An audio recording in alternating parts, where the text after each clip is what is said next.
नमस्कार दोस्तों, मैं राहुल मिश्रा। मैं आप सभी का एक बार फिर से स्वागत करता हूं आपके अपने चैनल माई पाठशाला पे। तो फिलहाल जैसा कि आपको पता है कि मैं आपके लिए रोज करंट अफेयर्स लेके आता हूं। आज है 15 मार्च और देखते हैं आज के इंपॉर्टेंट करंट अफेयर्स क्या हैं। सबसे पहली जानकारी है आपकी एक डे के बारे में। विश्व किडनी दिवस विश्व भर में मनाया गया है। विश्व किडनी दिवस संपूर्ण विश्व में 14 मार्च 2019 को मनाया गया। विश्व किडनी दिवस प्रतिवर्ष मार्च के दूसरे बृहस्पतिवार को मनाया जाता है। तो ये डेट आपको याद रखने की इतनी जरूरत नहीं है, जबकि आपको ये याद रखना चाहिए कि ये हर साल मार्च के दूसरे बृहस्पतिवार को मनाया जाता है। यानी कि आपको ये ध्यान रखना होगा कि ये कब मनाया जाता है। फिलहाल यह दिन वैश्विक स्वास्थ्य के प्रति एक जागरूकता अभियान है जो विश्व भर में किडनी के महत्व और किडनी की बीमारी तथा उससे संबंधित स्वास्थ्य समस्याओं के प्रभाव और आवृत्ति को कम करने पर केंद्रित है। गुर्दा या किडनी, जिसे हम लोग वृक्क भी बोलते हैं, को रोग को नजरअंदाज करना खतरनाक साबित होता है। बचाव के लिए नियमित जांच और जीवन शैली जरूरी है, लेकिन जागरूकता भी जरूरी है। साथ ही लोगों को किडनी प्रत्यारोपण के लिए जागरूक करना भी अहम है। जागरूकता नहीं होने से आम लोग किडनी दान करने से बचते हैं, यानी वो नहीं चाहते कि वो किसी को किडनी डोनेट करें।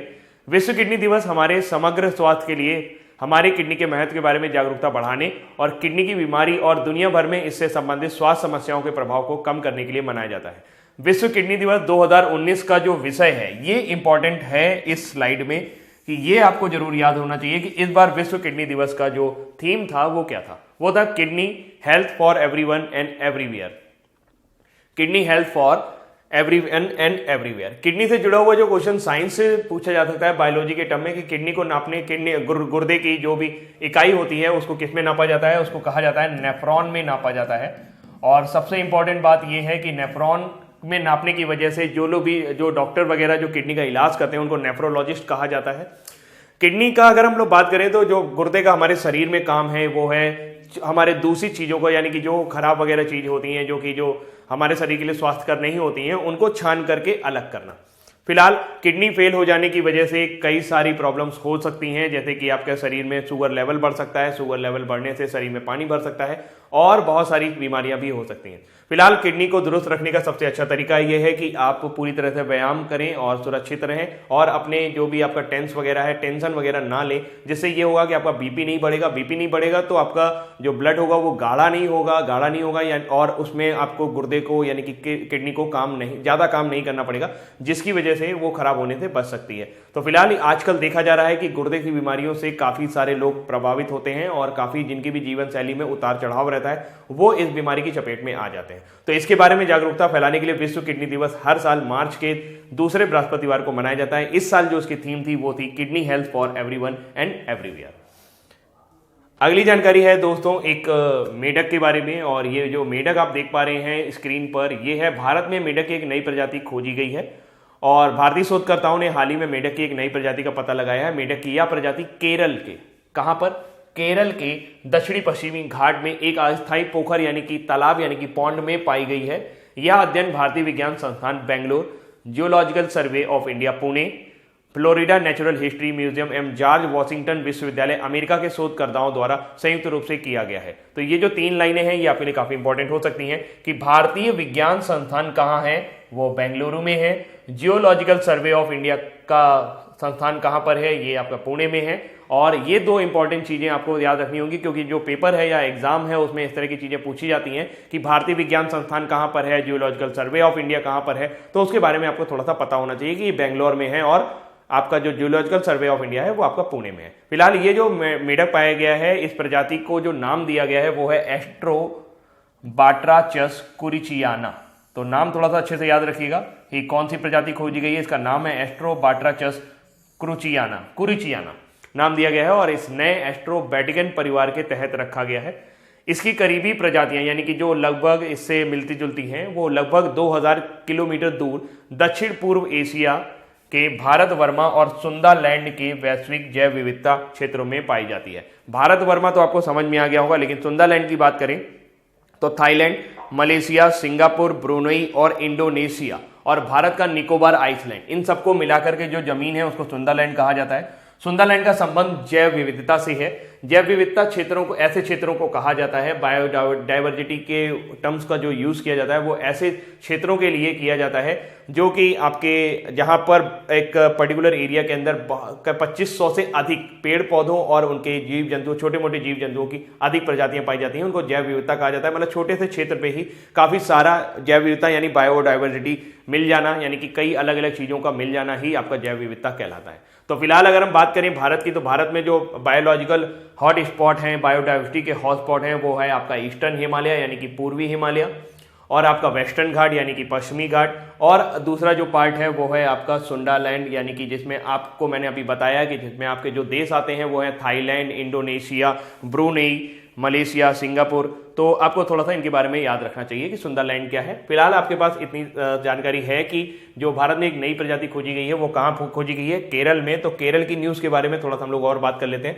केरल को आप देख पा रहे हैं मैप में, ये है, और नीचे साइड पर केरला है। केरला की राजधानी है तिरुवनंतपुरम। गवर्नर यानी कि राज्यपाल हैं पी सदाशिवम। जो मुख्यमंत्री हैं वो है पिनराई विजयन, और लोकसभा में इसमें 20 सीटें हैं, जबकि राज्यसभा में 9 सीटों का केरल प्रतिनिधित्व करता है। आगे की जानकारी आपकी स्क्रीन पर इस तरीके से है। होम मिनिस्टर, आप मिन को मिनिस्टर पढ़ लीजिएगा, allows states to use 9400 enemy properties. Enemy properties को बोला जाता है शत्रु संपत्तियां। जरा बात करते हैं शत्रु संपत्तियां क्या है। जम्मू कश्मीर के पुलवामा में सीआरपीएफ के एक काफिले पर आत्मघाती हमले के बाद पाकिस्तान पर नकेल कसने में जुटे भारत ने 72 साल बाद एक और बड़ा फैसला लिया है। केंद्र की मोदी सरकार ने शत्रु संपत्तियों के सार्वजनिक उपयोग की अनुमति दे दी है। तो शत्रु संपत्तियों की सार्वजनिक उपयोग, यानी अभी तक ये भारत सरकार के अंतर्गत आती थी, लेकिन अब इनका सार्वजनिक उपयोग किया जा सकता है, यानी एक आदमी भी इन संपत्तियों को प्रयोग कर पाएगा। इस फैसले के बाद इन संपत्तियों का उपयोग आम आदमी कर सकेगा। अभी तक इन संपत्तियों को आम आदमी उपयोग नहीं कर पाता था। पाकिस्तान में जा बसे और 1962 यानी कि 1962 के युद्ध के बाद चीन चले गए लोगों की भारत में स्थित संपत्तियां जो भी हैं वो शत्रु संपत्तियां कहलाती हैं। 1968 में संसद द्वारा पारित शत्रु संपत्ति अधिनियम यानी कि इनेमिक प्रॉपर्टी एक्ट के बाद इन संपत्तियों पर भारत सरकार का कब्जा हो गया था। तब से इन संपत्तियों की देखभाल गृह मंत्रालय कर रहा था। तो भारत में यह आकलन लगाया गया है कि लगभग 9400 से अधिक, लगभग 9400 के आसपास भारत में शत्रु संपत्तियां हैं, जिसमें आपको जैसे कि मैंने बताया कि भारत और पाकिस्तान का जब युद्ध हुआ था 1962 इंडो चाइना वार हुआ था, उसके बाद इंडो चाइना वार हुआ था, उसके बाद जो भी लोग थे वो भारत छोड़कर चाइना चले गए थे या पाकिस्तान चले गए थे, तो उनकी जो संपत्तियां यहाँ पर थी, कई लोग असम से चले गए थे, कई लोग अरुणाचल प्रदेश से चले गए थे, कई लोग जम्मू कश्मीर से भी चले गए थे। तो ये जो अब संपत्तियां अपनी यहाँ पर छोड़ गए हैं, तो उनके ऊपर ओनरशिप तो किसी की थी नहीं। अब उसकी ओनरशिप किसके पास चली गई थी? गृह मंत्रालय के पास चली गई थी, यानी आपकी भारत सरकार के पास चली गई थी। अब उनको सार्वजनिक कर दिया गया है। अब उन संपत्तियों का उपयोग पार्क वगैरह में बना सकते हैं, वहां पर कोई मॉल वगैरह बना सकते हैं, तो इनमें अब इनका उपयोग आम आदमी भी कर सकेगा। जो इंपॉर्टेंट बात है वो आपको ये याद रखनी है कि जो शत्रु संपत्ति अधिनियम है वो कब पारित हुआ था? वो 1968 में, यानी कि इनेमिक प्रॉपर्टी एक्ट आपका 1968 में पारित हुआ था, और अब इसमें थोड़ा सा इसमें चेंजमेंट किए गए हैं। तो इस फैसले के बाद इन संपत्तियों का उपयोग आम आदमी भी कर सकेगा। ठीक है, अगली जानकारी आपकी स्क्रीन पर है। ये है आपका वर्ल्ड वाइड वेब। हम सभी जानते हैं, हम कोई भी वेबसाइट टाइप करते हैं तो लिखते हैं www. तो ये www का फुल फॉर्म है वर्ल्ड वाइड वेब। इसकी जो 12 मार्च 2019 को वर्ल्ड वाइड वेब के आविष्कार के 30 साल पूरे हो गए हैं, और इसका जन्मदिन मनाया जा रहा है एक तरह से। ज्ञातव्य है, यानी कि ध्यान देने योग्य ये है कि इसका आविष्कार सर टिम बर्नर्स-ली ने 33 वर्ष की उम्र में किया था, जब वे यूरोप के एक सन प्रयोगशाला में काम कर रहे थे। आज लगभग 2 बिलियन वेबसाइट इस पर जुड़े हुए हैं। वर्ल्ड वाइड वेब के जरिए ही सभी वेबसाइट को आपस में कनेक्ट किया जा सकता है। सभी वेबसाइटों को आपस में कनेक्ट करने के लिए ही वर्ल्ड वाइड वेब का आविष्कार किया गया था। आविष्कार किसने किया था? टिम बर्नर्स-ली ने। यानी www के जन्मदाता किसको माना जाता है, या आप इसको मान सकते हैं कि इसको जो इजाद किया था, जो आविष्कार किया था, वो किया था सर टिम बर्नर्स-ली ने। आगे चलते हैं। अगली जानकारी आपको थोड़ा सा ये पेपर वगैरह में आपने देखा होगा, न्यूज़पेपर वगैरह में देखा होगा। यूएन में मसूद अजहर को ग्लोबल आतंकी घोषित करने का प्रस्ताव रद्द हो गया है, और चीन ने फिर से लगा दिया है वीटो। चीन ने एक बार फिर आतंकी संगठन जैश ए मोहम्मद के प्रमुख मसूद अजहर को ग्लोबल आतंकी यानी ग्लोबल टेररिस्ट घोषित होने से बचा लिया है। चीन ने संयुक्त राष्ट्र सुरक्षा परिषद यानी यूएनएससी यानी कि यूएन सिक्योरिटी काउंसिल में इस प्रस्ताव के विरोध में अपने वीटो पावर का इस्तेमाल किया है। पुलवामा हमले के बाद 3 महाशक्तियों फ्रांस, अमेरिका और ब्रिटेन द्वारा मसूद अजहर के खिलाफ संयुक्त राष्ट्र सुरक्षा परिषद में लाए गए प्रस्ताव के खिलाफ चीन ने वीटो लगा दिया है। इसके साथ ही यह प्रस्ताव रद्द हो गया। पिछले 10 साल में यह चौथा मौका है जब चीन ने मसूद अजहर को वैश्विक आतंकी घोषित होने से बचाया है। अगर हम बात करें तो संयुक्त राष्ट्र सुरक्षा परिषद की, तो संयुक्त राष्ट्र सुरक्षा परिषद के 5 स्थायी सदस्य हैं। आप इन्हें याद कर सकते हैं ऐसे CFARB। सी का मतलब हो गया चाइना, एफ का मतलब फ्रांस, ए का मतलब अमेरिका, आर का मतलब रसिया और बी का मतलब ब्रिटेन। फिलहाल बाकी सभी 4 लोग ऐसा चाह रहे थे कि मसूद अजहर के खिलाफ मसूद अजहर को ग्लोबल टेररिस्ट घोषित कर दिया जाए, लेकिन चीन ने एक बार फिर से भारत की 4 बार की कोशिश को नाकाम कर दिया।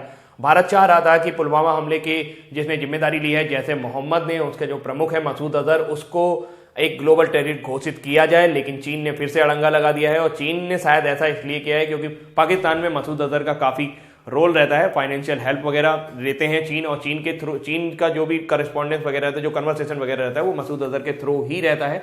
तो इसलिए वो चाहते नहीं है कि मसूद अजहर को एक ग्लोबल टेररिस्ट घोषित किया जाए, और इस वजह से उन्होंने वीटो लगा दिया। वीटो के बारे में बात करें तो वीटो एक लैटिन वर्ड है जिसका ये वीटे से बना है। वीटे का मतलब होता है किसी चीज को रोक देना।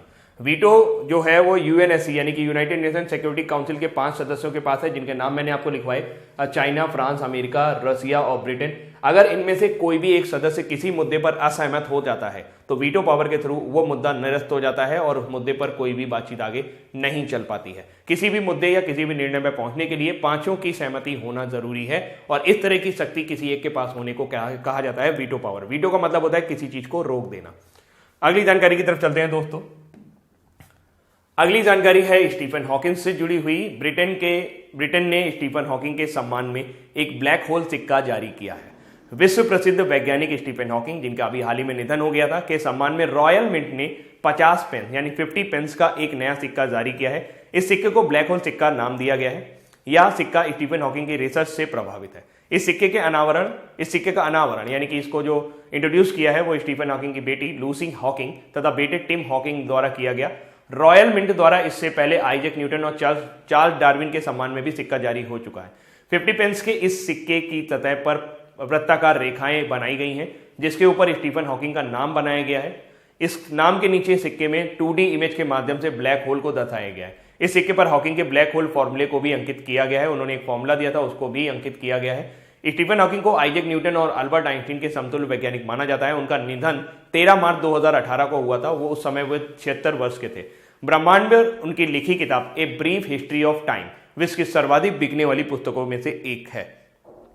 अगर हम रॉयल मिंट की बात करें तो रॉयल मिंट ब्रिटेन की एक टकसाल है। टकसाल यानी कि मिंट है जो कि आपका सिक्के ढालती है। ब्रिटेन के लिए सिक्के जारी करना इनका काम है। बाकी और भी यहाँ पर कई सारे काम ये करते हैं। बाकी और लोगों के लिए भी, प्रसिद्ध लोगों के लिए सिक्के जारी करते हैं। इन्होंने जो सिक्के जारी किए हैं वो 400 सिक्के गोल्डन हैं, और अफसोस अब आप उन्हें खरीद नहीं सकेंगे क्योंकि वो सारे के सारे सिक्के बिक चुके हैं। जबकि 2500 सिक्के सिल्वर मेटल से जारी किए गए थे और जो कि वो भी बिक चुके हैं। तो अभी अगर आप इसकी वेबसाइट पे जाएंगे तो इस सिक्कों को खरीद नहीं पाएंगे, और इन सिक्कों की जो बोली लगाई गई थी उनके हिसाब से इनको बेचा जाता है। आप रॉयल मिंट की वेबसाइट पे जाकर इन सिक्कों की खरीद के बारे में और जानकारी ले सकते हैं। तो फिलहाल आपको जो ध्यान में रखना है क्वेश्चन के हिसाब से, ब्लैक होल सिक्का किस वैज्ञानिक के नाम पर जारी किया गया है, तो वो है आपके स्टीफन हॉकिंग, जिनका 13 मार्च 2018 को निधन हो गया था। उनकी जो लिखी पुस्तक है वो है a brief history of time.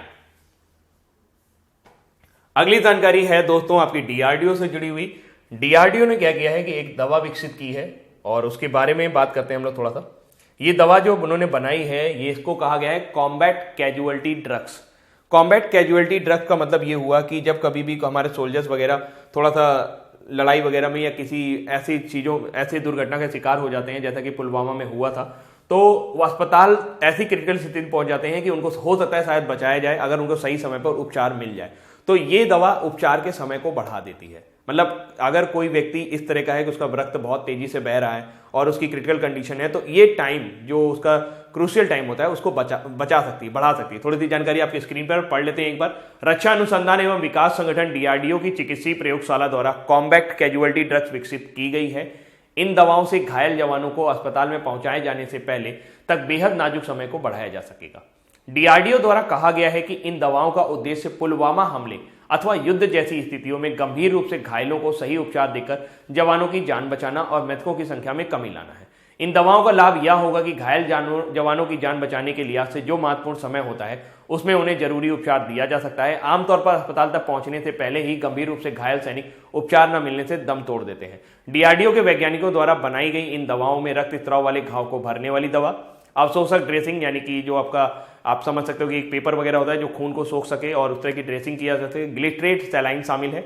ये सभी चीजें जंगल, अत्यधिक ऊंचाई वाले क्षेत्रों में युद्ध और आतंकवादी हमलों की स्थिति में जीवन बचा सकती हैं। ये दवाएं यह सुनिश्चित करेंगी कि घायल जवानों को युद्ध क्षेत्र से बेहतर स्वास्थ्य देखभाल के लिए ले जाने के दौरान हमारे वीर जवानों के खून बेकार में ना बहे। अधिकतर मामलों में युद्ध के दौरान सैनिकों की देखभाल के लिए केवल एक चिकित्सा कर्मी और सीमित उपकरण ही होते हैं। ऐसे में यह दवाएं बेहद लाभकारी साबित हो सकती हैं। तो कॉम्बैट कैजुअलिटी ड्रग किसके द्वारा विकसित की गई हैं? डीआरडीओ द्वारा विकसित की गई हैं। जैसा कि आपको पता है कि डीआरडीओ के जो चेयरमैन है वो करंट टाइम पे डॉक्टर जी सतीश रेड्डी हैं, जिन्हें हाल ही में एक अवार्ड भी मिला हुआ था। तो दोस्तों ये जानकारी हो सकता है आपको पसंद आई हो। अगली जानकारी पर चलते हैं हम लोग, और ये जानकारी है आपके उत्तर कन्नड़ के सिरसी सुपारी को जीआई टैग प्रदान किया गया है। आजकल बहुत तेजी से जीआई टैग प्रदान किया जा रहा है। कल मैंने आपको बताया था तमिलनाडु के अपराजित हल्दी को जीआई टैग मिला है। उससे पहले मैंने केरला की मयूर गुड़ के बारे में आपको बताया था कि उसको भी जीआई टैग मिला है। तो अब कर्नाटक के उत्तर कन्नड़ में उत्पादित सिरसी सुपारी को भौगोलिक संकेत यानी जीआई टैग प्रदान किया गया है। पहली बार किसी सुपारी को जीआई टैग दिया गया है। सिरसी सुपारी येवलापुरा, सिद्धापुरा और सिरसी में उत्पादित की जाती है। सिरसी सुपारी विशेष प्रकार का उत्पाद है। यह गोलाकार तथा सिक्का की तरह सपाट है। यह विशेषता किसी अन्य प्रकार की सुपारी में नहीं पाई जाती है।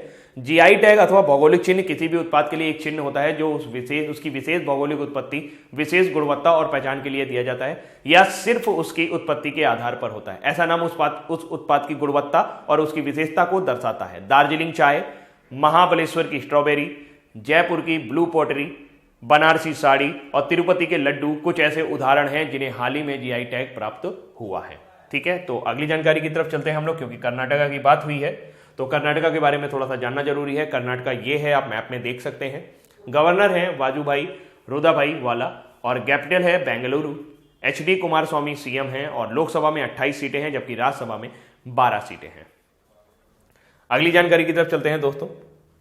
अगली जानकारी है आपके 3 कृषि वैज्ञानिकों को मोजेक पुरस्कार दिया गया है और यह मोजेक फाउंडेशन कंपनी द्वारा यह पुरस्कार दिया जाता है।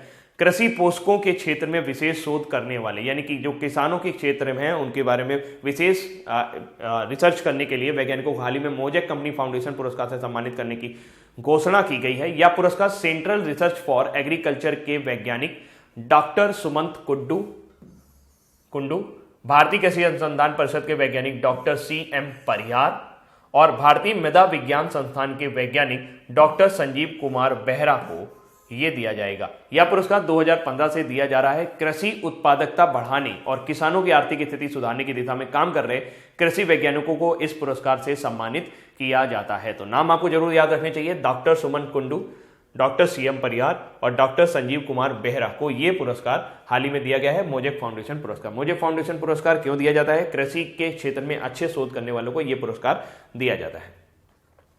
अगली जानकारी है वर्ल्ड गोल्ड काउंसिल से। वर्ल्ड गोल्ड काउंसिल की अगर हम लोग बात करें तो वर्ल्ड गोल्ड काउंसिल ने अभी हाल ही में एक रिपोर्ट जारी की है और उस रिपोर्ट के मुताबिक भारत सोने का विश्व का सबसे बड़ा उपभोक्ता है, यानी कि सबसे ज्यादा खर्च जो होता है वो सोना भारत में ही होता है। भारत में वर्तमान 607 टन स्वर्ण भंडार है जो विश्व में 11वां सबसे बड़ा स्वर्ण भंडार है। सोने का तीसरा सबसे बड़ा भंडार 2814 टन अंतरराष्ट्रीय मुद्रा कोष यानी कि IMF के पास है। विश्व में सबसे अधिक बड़ा स्वर्ण भंडार अमेरिका लगभग 8133 टन के पास है। इसके पश्चात जर्मनी जो 3369 टन का स्थान आता है। जहां तक एशियाई देशों की बात है तो चीन और जापान के पास भारत से अधिक बड़ा स्वर्ण भंडार है। 64.6 टन स्वर्ण भंडार के साथ पाकिस्तान 45वें स्थान पर है।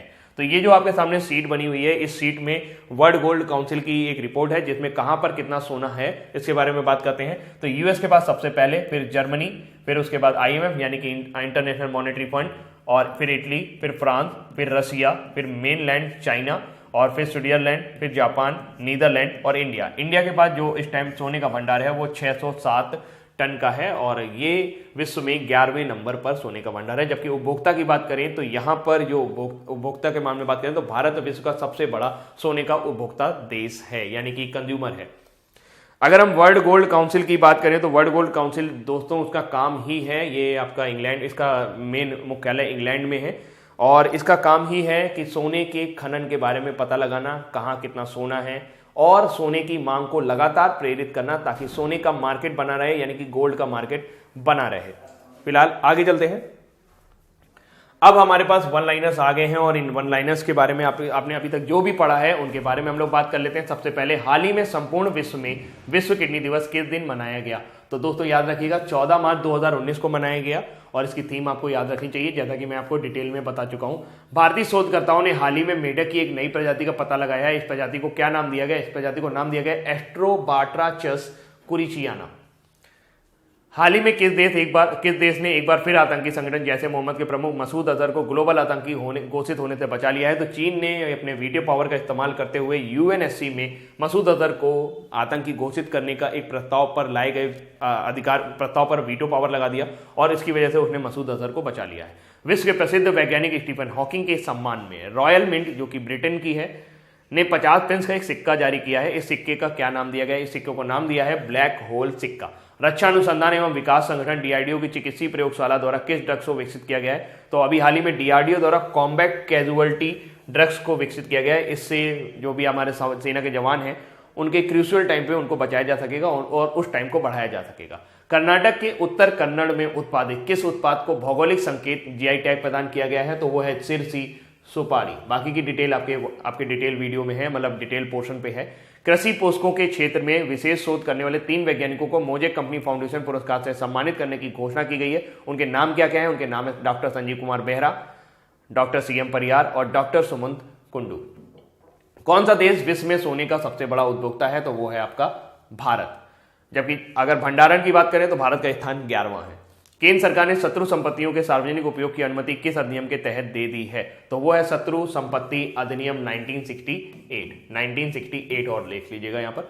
हाल ही में वर्ल्ड वाइड वेब के आविष्कार के 30 वर्ष पूरे हुए। इसका आविष्कार किसने किया था? इसका आविष्कार सर टिम बर्नर्स ली ने किया। 12 मार्च में इसके 30 साल पूरे हो गए। पहला क्विज आपकी स्क्रीन पर है। हाल ही में संपूर्ण विश्व में विश्व किडनी दिवस किस दिन मनाया गया? तो then the right answer will be 14 March 2019 को। अगला क्वेश्चन, भारतीय शोधकर्ताओं ने हाल ही में मेढक की नई प्रजाति का पता लगाया। इस प्रजाति को क्या नाम दिया गया है? इस प्रजाति को नाम दिया गया है बताएं, Astrobatrachus kurichiyana. Then the right answer will be Astrobatrachus kurichiyana. हाल ही में किस देश के एक बार फिर आतंकी संगठन जैसे मोहम्मद के प्रमुख मसूद अजहर को ग्लोबल आतंकी यानी कि ग्लोबल टेररिस्ट होने से बचा लिया है? तो देन द राइट आंसर, चीन ने अपने वीटो पावर का इस्तेमाल करते हुए मसूद अजहर को फिर से बचा लिया। विश्व के प्रसिद्ध वैज्ञानिक स्टीफन हॉकिंग के सम्मान में रॉयल मिंट ने 50 पेंस का एक सिक्का जारी किया है। इस सिक्के का क्या नाम दिया गया? इस सिक्के का नाम दिया गया है दोस्तों ब्लैक होल सिक्का। रक्षा अनुसंधान एवं विकास संगठन डीआरडीओ की चिकित्सीय प्रयोगशाला द्वारा किस ड्रग्स को विकसित किया गया है? तो उसका सही नाम है combat casualty drugs. Combat casualty drugs जवानों के क्रूशियल टाइम, यानी कि जब वो नाजुक हालत में होंगे तो उस टाइम को बढ़ाया जा सकेगा। कर्नाटक के उत्तर कन्नड़ में उत्पादित किस उत्पाद को भौगोलिक संकेत जीआई टैग प्राप्त दिया गया है? तो वो है सिरसी सुपारी। Right answer will B Sirsi सुपारी। अभी मैंने कल आपको बताया था कि तमिलनाडु में किस प्रोडक्ट को एक जीआई टैग मिला है, फिर केरल में किसको मिला है, ये आप थोड़ा सा मेरे को कमेंट सेक्शन में लिख के बताना। हाल ही में किस वैज्ञानिक को मोजेक कंपनी फाउंडेशन पुरस्कार से सम्मानित नहीं किया गया है? तो इनमें से डॉक्टर संजीव कुमार बोहरा को किया गया है, डॉक्टर सीएम परियार को किया गया है, डॉक्टर सुमंत कुंडू को किया गया है, लेकिन डॉक्टर सुभाष सिंह को यहां पर इस सम्मान से सम्मानित नहीं किया गया। कौन सा देश विश्व में सोने का सबसे बड़ा उपभोक्ता है? अगर हम इसकी बात करें तो भारत विश्व में सोने का सबसे बड़ा उपभोक्ता है, जबकि वो 11वां स्थान रखता है अपने सोने के भंडारण में, यानी कि भारत में 11वें नंबर पर सोने का भंडारण है, वो 607 टन है। केंद्र सरकार ने शत्रु संपत्तियों के सार्वजनिक उपयोग की अनुमति किस अधिनियम के तहत दी है? तो वो है शत्रु संपत्ति अधिनियम 1968। ये आपको जरूर याद रखना होगा, 1968 इंपॉर्टेंट है ये। हाल ही में वर्ल्ड वाइड वेब के आविष्कार के 30 वर्ष पूरे हुए। इसका आविष्कार किसने किया था? तो सर टिम बर्नर्स ली ने किया था। टिम बर्नर्स ली ने इसका आविष्कार किया था। और इस तरह से दोस्तों आज के हमारे करंट अफेयर्स कंप्लीट हो गए हैं और आपने यहाँ पर जरूर एंजॉय किया होगा। और अगर आपने इसे एंजॉय किया है तो प्लीज इसे सब्सक्राइब करना ना भूलिए, चैनल को सब्सक्राइब करिए, दूसरा शेयर करिए, और इसे अगर आपको अच्छा लग रहा है तो इसे लाइक कर दीजिए, और नहीं अच्छा लग रहा है तो मैं ये भी कहूँगा कि आप इसे डिसलाइक भी कर सकते हैं, बट मत करिए। ठीक है, तो अभी के लिए इतना ही रखते हैं। Thank you so much, bye bye.